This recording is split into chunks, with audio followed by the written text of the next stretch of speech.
Back at it again. It's the State of Football, Season 2, Episode 30, Part 288 edition here on this beautiful Monday, September 13th, 2021. A wonderful celebration of heroes and patriotism over the weekend for the 9/11 20-year anniversary. Really, some heavy hearts, some really emotional scenes from the college football and NFL week that was. And we are going to break it down on this edition of the State of Football, part of the Fan Nation Network on Sports Illustrated. There's a lot to get to. There's a lot going on this week.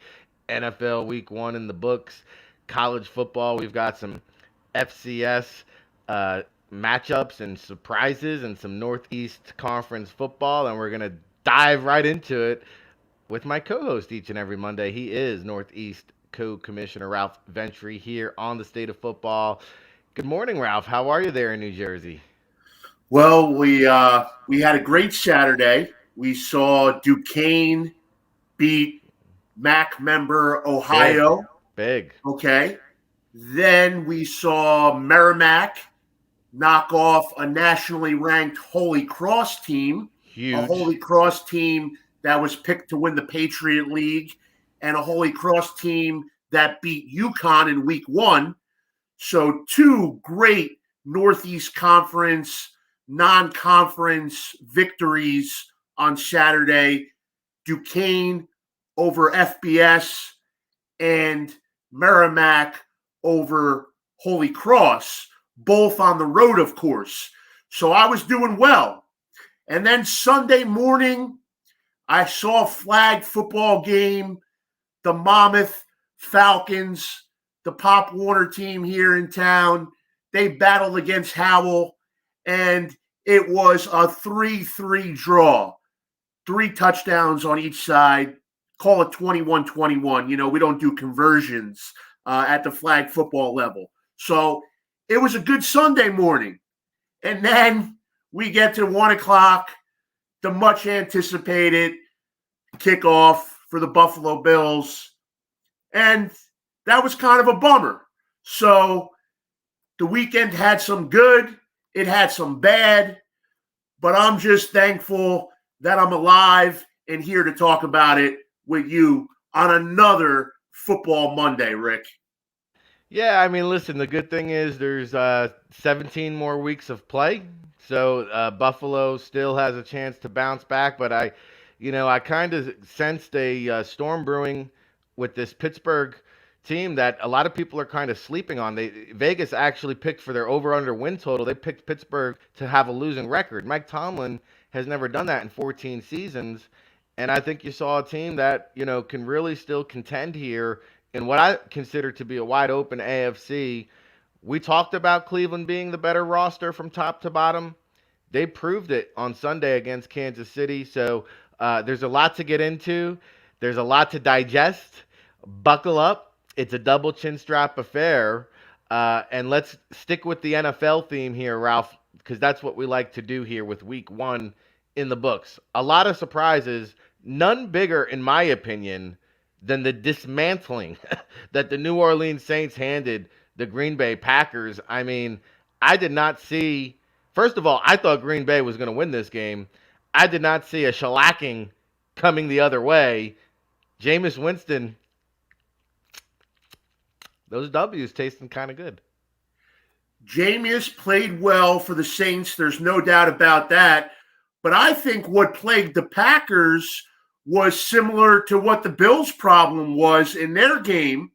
And yes, the absolute blowout nature of that Saints game over the Packers, and the Packers were road favorites in that one, but the absolute blowout nature of that was shocking. You're right. That's a week 1 result that leaves you scratching your head.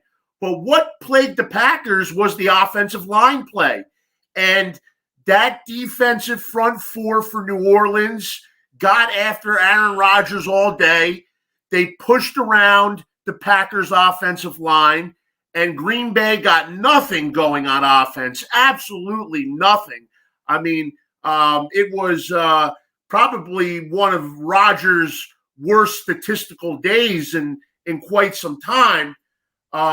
So I mean, the Jameis did what he had to do, and the Saints offense looked okay under his direction. But this game was won in the trenches. It was controlled by the Saints defense. And really, I don't know. I think it's a combination, but of the Saints defensive line playing well and the Packers being incompetent up front with that front five.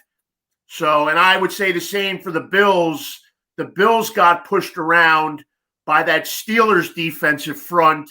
TJ Watt, he didn't practice. We heard all about that, but he signed the mega contract, and he was shot out of a cannon in week one. He was great for the Steelers. Hayward, the Steelers did some great things up front. The Saints did some great things up front. And the result was they stymied two of the top offenses from last season. I think they may have been the two top scoring teams from a year ago. So with that said, it's the cliche, but it turns out that it proves true year over year, and that's don't overreact to week one results. We know to not overreact to week one results, but with that said, there could be some questions on the Bills O-line. There could be some questions on the Packers O-line. And what we do know is that the Saints defense is as advertised. And, that Steelers team that looked terrible down the stretch last year, got blown out in the wild card game to the Browns. That was a Steelers team that still started 11-0. They still won 11 games in a row at one point. And that defensive front, really, what do they advertise? They say that they have the best front seven in football. Well, they certainly looked like that against the Bills yesterday. So, I mean, you mentioned Ralph, I think two of the championship teams from last year. You can't overreact in week one. Sorry, little internet issues here. Little delayed reactions, but we're out ahead of the game. Ralph, can you hear me now? Yeah, I can hear you. I know you were going to talk about week one overreaction, I think. Well, what I was going to say is let's not overreact, but at the same time, another old adage is you build from the trenches. You build from the inside out. A lot of these games on Sunday are being won, to your point, up front. And you mentioned the Bills' offensive line struggles, but in my opinion, the defensive line was like non-existent. I think I saw the entire game. I think Roethlisberger was pressured like 2 times. I mean, Ed Oliver, have you seen him? Hughes, looking a little old. Rousseau, I mean, was he on the back of a milk carton yesterday? Like, that was a very disappointing performance from the Bills' defensive front as well. Oliver and Rousseau both had a couple good noticeable plays out there. I would agree that Jerry Hughes seemed like he was absent. I would agree that they didn't get the pressure that they needed on Roethlisberger, although Roethlisberger has been getting the ball out quickly. I think last year he was the quickest in the league to get the ball out. And the Steelers pass, I don't know if he may have thrown for like 130 yards the whole day. So to me, it wasn't the Steelers passing attack. They had a couple key conversions, a couple of key pass defensive penalties as well that helped them. To me, this game comes down to the fact that the Bills didn't execute on offense. Allen was a little jittery, a little tight, a little like he was out of sync. The line got dominated, and there was a blocked punt in this game as well. Let's not undersell special teams. Blocked punt for a touchdown in the second half, and that turns out to be the difference on the scoreboard. Steelers outscored the Bills, 23-6 in the second half with that block punt touchdown. So, but I agree with you. Bills defensive pressure on the quarterback is an issue, but to me, that wasn't the difference in the game yesterday. But I just think that it's, week one, it's interesting that two teams, like I said, two high-flying offenses from last year, Packers, Bills, two prime quarterbacks, two teams that went to the championship game last year. They did not look good first time out. So I don't know if that's maybe they could have used more reps in the preseason. We could debate that until the cows come home. That's where we stand with the Packers and the Bills after week one. I think both coming off subpar performances from the offensive line, to me, that really affected the outcome of both of those games. Some teams working off the rust. Ric Serritella, Ralph Ventre in midseason form here on the State of Football, part of the Fan Nation Network, and a lot of surprises, especially from the AFC powerhouses. We just spent some time with the Bills. We mentioned the Kansas City Chiefs losing, and then what about the Tennessee Titans, another team that folks thought was going to compete here in the AFC? Again, somewhat of a surprise to some folks, but not here. Kyler Murray back at it again, doing big time things. And then Chandler Jones, I think, with 3.5 sacks. He is maybe benefiting from the presence of a J.J. Watt there. Isaiah Simmons looks like he's coming into his own. The Arizona Cardinals, who are projected to be a fourth place finisher there in the NFC West, you can state a case here that they were one of the most impressive looking teams here week one. Well, I would say that the NFC West did look like the toughest division in football in week one. It lived up to that billing. Earlier, you mentioned the Chiefs. They didn't lose. They started slow, but they wound up pulling it out. Obviously, the Browns on the short end of that one. The Chiefs always find a way. Hill and Kelsey were doing their thing. But then the Titans lose, of course, and they got blown out. That was another lopsided result. Really, Ryan Tannehill got nothing going. Chandler Jones, I think, tied the sack record, single-game sack record. Just abused Taylor Lewan. And then Lewan came on to Twitter later in the day and admit that he just got the pants beat off of him and that he's got to be better.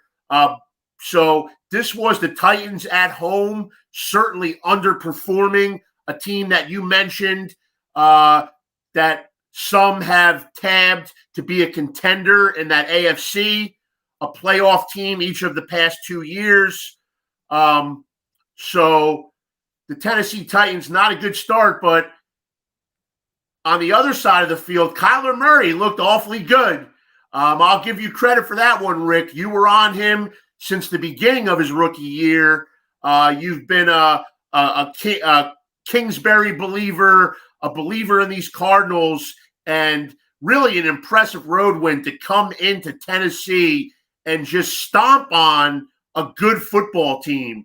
And just, whether it's Chandler Jones and the defense or Murray and the offense, this was a great victory for the Arizona Cardinals and kind of a shocking result a little bit for the Titans. You mentioned these surprising results.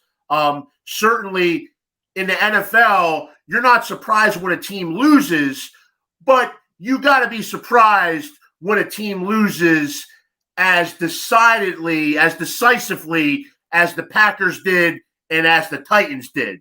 So I would say that's kind of your week one surprise. But on the other side, no surprise that Kyler Murray did pretty well because he had a nice rookie season and showed that the potential is there. And this is a great start to year number 2. Well, it's just a matter of staying healthy for Kyler Murray, and that was the concern for me coming out of college due to the size. Not because he had durability issues. I thought he actually did really well with rolling, Russell Wilson style, kind of rolling with the hits when he does run and learning how to avoid hits. But, he's a small guy. What's the chances of him staying healthy for 17 games? And so that's really the key to Arizona's season. Now, Hopkins, Christian Kirk, first time in Cardinals team history that two different receivers had two touchdowns in the same game. Rondell Moore, the rookie, I think a sleeper for rookie of the year candidate there with a big game. And then Ralph, I know you appreciate former Fordham running back Chase Edmonds, who is just such a tough, hard-nosed runner. Was watching the game there with one of my buddies from the area, and we were just having a proud moment when Chase set up one of his touchdowns. Right, he just literally just grabbed a couple of defenders and tossed them out of the way on the way, running the ball. So just a really tough, hard-nosed runner, that Chase Edmonds. And if you're a fantasy football player, I mean, that was a guy that I was trying to tell you guys about. And I think he's going to have a big, big season. Maybe the unsung hero there for the Arizona Cardinals. All right. Ric Serritella, Ralph Ventre, like we do each and every Monday, Ralph, going around the league, recapping week 1 of the NFL action. Let's get into some of these rookie quarterbacks. There was a lot of them in play, and we'll start off with the number 1 pick, Trevor Lawrence. A mixed bag from what I've seen and heard. Couple of flashes. You saw, obviously, the ability to be a difference maker, but completed about half of his passes here in his first start. Houston, there you go. People were just ready to throw dirt on the grave. Tyrod Taylor with an efficient performance in his own right. And say what you want, Ralph. I mean, he always seems to give you a shot to win. Houston over Jacksonville. Thoughts and impressions? Yeah, this was Tyrod Taylor's game, not Trevor Lawrence's. I think the people were getting a little too bullish, a little too quickly on the Jaguars, and really forgetting what the task at hand is there, to basically rebuild a program and all the things that come with starting a rookie quarterback. And a lot of times, you don't accelerate 0 to 60 in that scenario. With that said, you can't kill Lawrence for his performance. As you said, a mixed bag is the way to put it. But Taylor is the guy that really shone brightly in this game. Surprisingly, I guess you would say. To me, Tyrod is a competitor. He's tough. He's a tremendous athlete.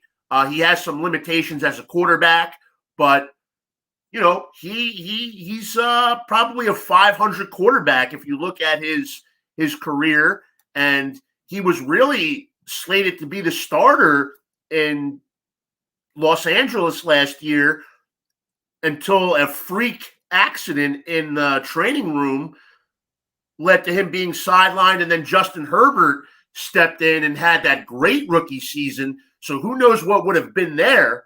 But with that said, yeah, the Texans didn't look as putrid as everyone said they would be. Then again, it's week 1. Then again, it's only the Jaguars that they're playing, so to speak. They're playing a rookie quarterback, but 2 rookie head coaches in this game. And the Texans certainly looked a lot better than the 4 wins they're projected to get. But this was kind of outside of Lawrence and his development. There really is nothing else that excites me about this game. It's 2 teams that really no one expects to be contenders. And I think that's the case even after week 1. I don't think anyone expects the Texans to contend. Maybe they get to 8 wins if all goes well. Maybe they're not as bad as a 4-win team, but I don't think we're talking about either of these 2 teams in January. That's just a hunch. Well, not unless we're talking about the first pick for the draft. Which, by the way, the second pick in the draft was Zach Wilson with the new head coach, new quarterback, new regime. But the Jets, back to a lot of the old end results, losing to the Carolina Panthers 19-14. However, I saw, on the newspaper back page, Zach Wilson receiving some kudos for his poise and pocket and confidence and not getting too rattled in his rookie debut. Not sure how much you got a chance to see of this game, Ralph, but what are your thoughts here for the young BYU signal caller? Well, we had this game on in the other room there in the house. Obviously, the Bills were the 1 o'clock feature, but from what I could see and what I can hear from other people who were with me watching that game, um, yeah, not a bad debut for the rookie, and definitely shows the potential to have something there. And it seemed like the Jets were a well prepared team, and maybe Robert Saleh is got them together and in the right direction. So with that said, it's got to sting if you're a Jets fan that Sam Darnold and Robbie Anderson do enough to beat you on opening day. But Wilson looked pretty good for a kid playing in his first game. I think the ball placement was there at times, and he's certainly an incredible athlete with incredible potential. He's going to need to grow, though, and I think if you're a Jets fan and you're realistic, that's what this season's about. Growth for the quarterback. Hope he stays healthy. Hope he can play in as many games as possible, take as many reps as possible, and get your program in there as a new coach, a new regime, a new attitude, and kind of build up some hope for the future. Yeah, none of the rookie starters winning this week. Mac Jones being another one as they fall 17-16 in that AFC East matchup. The Patriots starting off 0-1 here again, Ralph.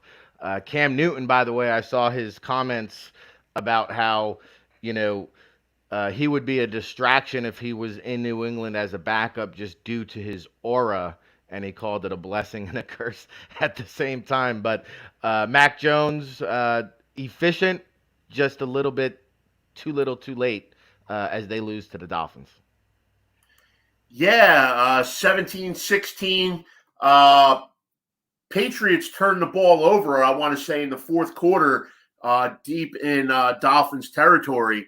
You mentioned Mac Jones, an okay debut. I personally think that Cam gives them the better chance to win right now, but that question has already been answered as Cam is unemployed and Mac Jones is the guy. We'll see. Obviously, if you're the Patriots, you don't want to lose at home to a division opponent in week one, but that's what happened. The Dolphins kind of eked out an ugly one by a point. Tua, I know he had a touchdown run. From what I saw, he was okay, but nothing super. Obviously, this game had the last two Alabama starting quarterbacks there with Tua for the Dolphins and Mac Jones for the Patriots. But, yeah, just kind of a ho-hum debut, a ho-hum game. I don't think you read too much into it, but I don't know if the Patriots are a legit contender with Mac Jones as a starting quarterback, with a rookie as the starting quarterback. You know, there are very few teams I think you can say that can just start a rookie and be a top tier contender. Obviously, I think the Patriots defense will probably be better than it was last year. They had all those opt outs. If Belichick's as good of a defensive guru as he claims, you know, you may see some increased production from the Patriots on that side of the ball. But I just don't see the offense scaring anyone here with Mac Jones and the weapons. You know, Jonnu Smith, like he's solid, but he's not Travis Kelce. You know, he's not Waller. He's not anything close to that. I still think the Patriots lack a real go-to weapon, and I don't think that that's necessarily a situation you want to be in when you have a rookie quarterback and you want to make things easier for him. So with that said, I know they spent a huge deal of money in the offseason, but I think yesterday you saw probably 2 8-9, 9-8 teams playing up there in New England. Yeah, I think New England will hang around that 500 mix and just hope that Mac Jones continues to develop and gels and it clicks by the end of the season. But what a vanilla offense it is. I know the Patriots have never really known to have big time playmakers. Randy Moss, Gronkowski, Aaron Hernandez.